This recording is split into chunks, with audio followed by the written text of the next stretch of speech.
Here's the 70 Mercury Cyclone. It's a Cyclone spoiler. I honestly am not sure what the significance is of that, but that's what it is, a 429 car. It's still got the, looks to be the original intake manifold on it. It's got a different ignition system and a different carburetor.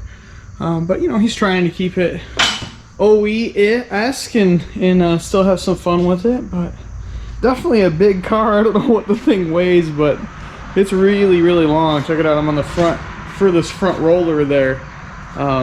Yes, he's definitely a big car, but yeah, definitely a neat deal here. I don't know really much about it as far as like how many miles are on it and that kind of thing. He's got his little add-on, the add-on tachometer there. He's been working on it, so it's not 100% cleaned up in here, but I know it's a 4-speed car and he street drives it and does a little bit of car show stuff. So, but yeah, definitely a neat piece.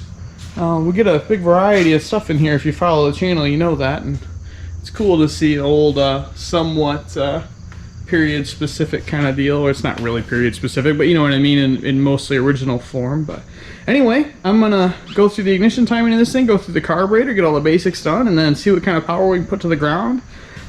Big block Ford 429 thing, kind of curious. I've built a few of these, haven't dynoed many. So yeah, we'll see what happens.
Alright, made 390 foot-pounds of torque, 348 horsepower. It made peak torque pretty much as soon as I was full throttle. That's 2,800 RPM, way down there.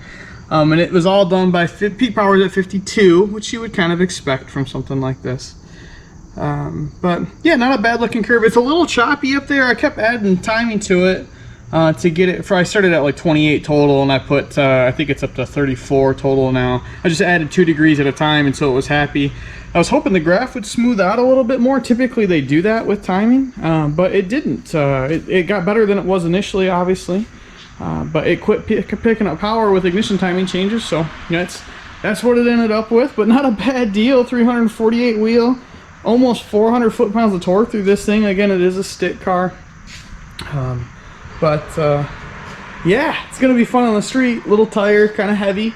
So I'm sure it just knocks the tire off in the lower gears, but definitely a good runner nonetheless. So I'm gonna get this thing off of here and give this guy a call and have him come get it, and we'll move on to the next project.